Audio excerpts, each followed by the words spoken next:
राज्यसेवेची मेन्सला होती, AFOच्या इंटरव्ह्यूला होती आणि म्हणजे फर्स्ट अटेम्प्ट होता माझा. 16ची पास आउट आहे मी आणि मग 18ला मी इथे बार्टी UPSCच्या बॅचला आली होती. तर जेन्युइनली सांगते की बाबा माझं तेवढं नव्हतं, MPSCचा मला काहीच बेस नव्हता. 2017ला मी इंटरव्ह्यूला नव्हती त्याच्यामुळं मग मला मिड इंटरव्ह्यूच्या मेन्सच्या एक्झॅक्ट जवळपास 1 महिन्याआधी मला विशाल सर शिकवायला आले होते मराठी ग्रामर. ठीक आहे, तर मराठी ग्रामर तर सरांनी शिकवलंच, पण ते ग्रामरपेक्षा महत्वाचं आहे की मला MPSCची अशी दिशा नाही का, असं ओव्हरऑल तर मी अभ्यास करत होती, काहीतरी थातूर मातूर सुरू होतं.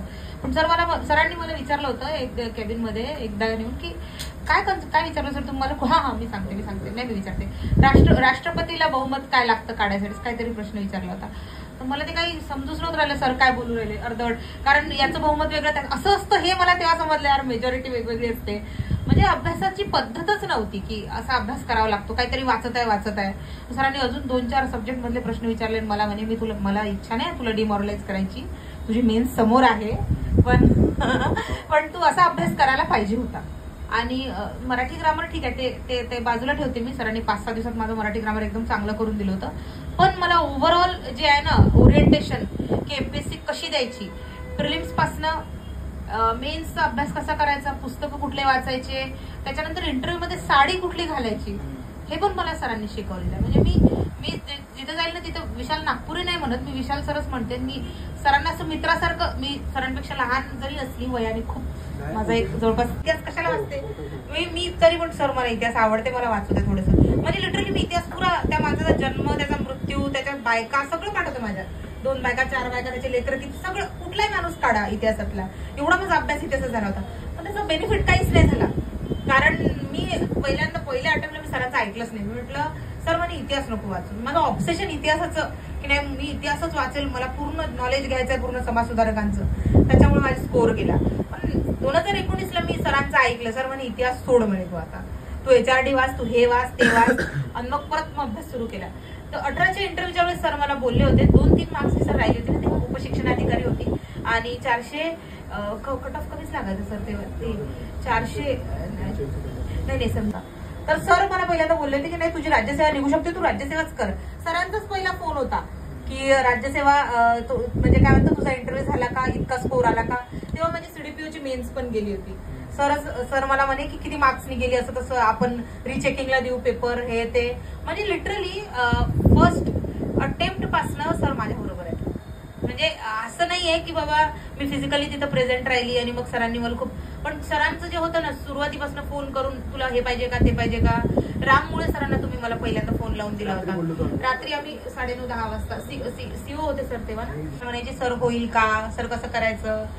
तर मला एक असं वाटतं की तुम्हाला ते जरी म्हणत असतील की तुम्ही निगेटिव्ह घेत असाल त्या गोष्टीला की सर आम्हाला सांगताना असे सांगतात, आमच्यातल्या चुका काढतात किंवा काय अजून काय, पण तुम्ही माझ्या जर राज्यसेवेचा इंटरव्ह्यूचा पहिला इंटरव्ह्यू बघितला असता, त्यातलं माझे चुका आणि नंतर त्याच्यामध्ये झालेला चेंज, त्यातलं बहुतांशी गोष्टी आणि बहुतांशी चुका सरांनी सांगितल्या होत्या की तू काय चेंज करायला पाहिजे होता स्वतःमध्ये. तर तुम्ही त्यांना एक अॅनालायझर म्हणून घ्या, सेल्फ अॅनालायझर म्हणून. ते तुम्हाला एक चांगल्या प्रकारे सांगतील की पुढे कसं जायचं आहे. तर फक्त एवढं आहे की स्वतःची बुद्धी थोडीशी वापरा तुम्ही, पण त्याला तर्कशुद्ध बुद्धी वापरा. म्हणजे जसं आता पेपरचं अनालिसिस नाही, मी जर इतिहासच वाचत आहे तर हे माझं तार्किक बुद्धी नाही आहे, हे माझं मूर्खपणा आहे हा स्वतःचा. तर आपल्यापेक्षा जे सिनियर्स आहेत, जे होऊन गेलेले आहे आणि सर आणतात तुमच्याकडे लोक, त्यांना तुम्ही गायडन्स घ्या त्यांच्या जवळनं. कारण मार्गदर्शनामुळे आपण अटेम्प्ट कमी होतात आपले, लवकर आपण त्या गोष्टीपर्यंत पोहोचतो. हे एक आहे. तुम्हाला जर कोणी सांगते की त्याचा मेन सोर्स किंवा त्याचा प्रॉपर सोर्स हाच आहे त्या पुस्तकाचा आणि तो सोडून तुम्ही दुसरा वाचताय, त्याच्यामुळे फरक पडतो.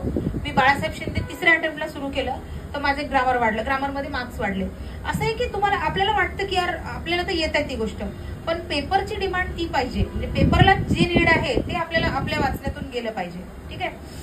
म्हणजे लोकांचं मला माहिती नाही आता बाकीच्यांचे पॅटर्न काय आहे. मी माझं सांगते, माझं डोकं उठलं तर मी कुठेतरी चालली जात होती फिरायला.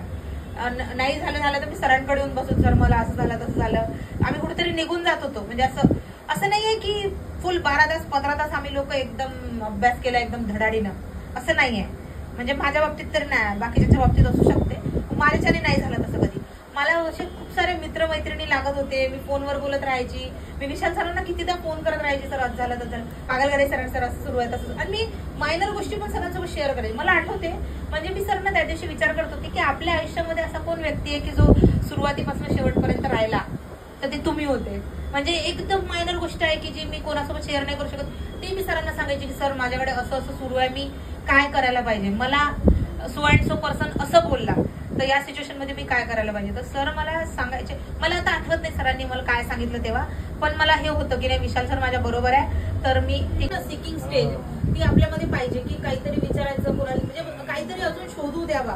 जसं तुमच्याजवळ आता आमच्या वेळेस आम्ही एवढं मोबाईलचा यूज करतच नव्हतो, पुस्तकच होतं, पण तुमच्याकडे मोबाईल आहे, खूपच मोठं म्हणजे काय ना, मोबाईल ऑल टाइम तुम्ही नेट तुम्हाला माहित आहे कसं यूज करायचं तुम्ही, म्हणजे ते काय म्हणतो आपण त्याला डिजिटली तुम्ही लिटरेट आहे ऍज कम्पेअर टू आमच्यापेक्षा तरी, आणि तुमच्याकडे मोठे मोठे साधनं आहे, तर ते तुम्ही एकदमच म्हणजे चांगल्या प्रकारे यूज करू शकता की छोट्या छोट्या गोष्टींसाठी तुम्हाला, म्हणजे बाकीचे तुमचे जे डिस्ट्रॅक्शन आहे सोशल डिस्ट्रॅक्शन ते दूर ठेवून. मी असं नाही म्हणतो तुम्ही व्हॉट्सअप इंस्टाग्राम अनइन्स्टॉल करा, मी असं म्हणतो तुम्ही मिनिमम यूज करा सगळ्या गोष्टी. वाटतं की आपण तसं नाही राहावं. तुम्हाला सांगणारे काही लोक आहे, चुका कोणता कंडिशन आपल्या हातात नाहीये, पण चुका नाही केल्या पाहिजे यासाठी तुम्हाला अधिकारी आहेत, हे लक्षात ठेवा. तुमच्यासाठी खूप मोठी गोष्ट आहे बरं.